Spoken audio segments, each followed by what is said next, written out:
যুক্তরাষ্ট্রের নিউ জার্সির ৭৬ বছর বয়সী থংবুয়ে ওংবান্ডুবু একদিন স্ত্রীকে জানালেন তিনি নিউ ইয়র্কে এক পুরনো বন্ধুর সঙ্গে দেখা করতে যাচ্ছেন। কিন্তু পরিবারের কাছে বিষয়টি অস্বাভাবিক মনে হয়, কারণ বহু বছর আগে নিউ ইয়র্ক ছেড়ে আসা বু সেখানে কাউকেই চিনতেন না।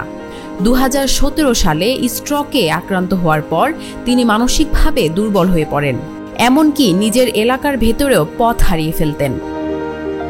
পরিবারের সন্দেহ ছিল হয়তো তিনি প্রতারণার শিকার হচ্ছেন, কিন্তু পরবর্তী ঘটনা ছিল আরও জটিল এবং ভয়ঙ্কর। ওয়ালটন এখন দেশের সীমানা পেরিয়ে পৌঁছে গিয়েছে ৫০টিরও বেশি দেশে। ওয়ালটন, ঘরে ঘরে বিশ্বজুড়ে। রয়টার্সের অনুসন্ধানে জানা যায় বু আসলে দেখা করতে যাচ্ছিলেন বিগ সিস বিলি নামে এক তরুণীর সঙ্গে, তবে ওই নারী বাস্তবে অস্তিত্বহীন। বিলি ছিল সেলিব্রিটি কেন্ডাল জেনারের আদলে নির্মিত মেটা প্ল্যাটফর্মসের তৈরি এক এআই চ্যাটবট। ফেসবুক মেসেঞ্জারে বুয়ের সঙ্গে চ্যাটে বিলি বারবার নিজেকে বাস্তব নারী বলে দাবি করেছিলেন, এমনকি নিউ ইয়র্ক সিটির একটি অ্যাপার্টমেন্টের ঠিকানা ও দরজা কোড পাঠিয়ে সাক্ষাতের প্রতিশ্রুতিও দিয়েছিল এই লাস্যময়ী এআই রমণী। এমনকি দরজা খুলে চুমুর লহু দেখায় এআই নারী বিলি।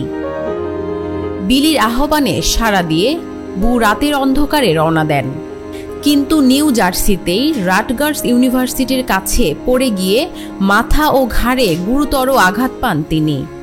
হাসপাতালে ৩ দিন লাইফ সাপোর্টে থাকার পর তিনি মারা যান। পরিবারের হাতে থাকা চ্যাটে দেখা যায় বিলি বুয়ের সাথে যৌন উদ্দীপক আলাপ চালিয়েছে এবং দেখা করার প্রস্তাব দিয়েছে, যদিও চ্যাটের শুরুতে ছোট অক্ষরে সতর্কতা ছিল। বার্তাগুলো এআই দিয়ে তৈরি, তবে বৃদ্ধ বু হয়তো তা পড়েননি বা গুরুত্ব দেননি। ঘটনার পর মেটার নীতিমালা নিয়ে প্রশ্ন ওঠে। অতীতে এআই বটদের শিশুদের সঙ্গেও রোমান্টিক আলাপের অনুমতি ছিল, যা পরে ভুল ও অসঙ্গতিপূর্ণ বলে মুছে ফেলা হয়। তবে প্রাপ্তবয়স্কদের সঙ্গে ফ্লার্ট এখনও অনুমোদিত। কয়েকটি অঙ্গরাজ্যে চ্যাটবটকে স্পষ্টভাবে পরিচয় দিতে বাধ্য করার আইন পাশ হলেও ফেডারেল পর্যায়ে মেটা এর বিরোধিতা করেছে।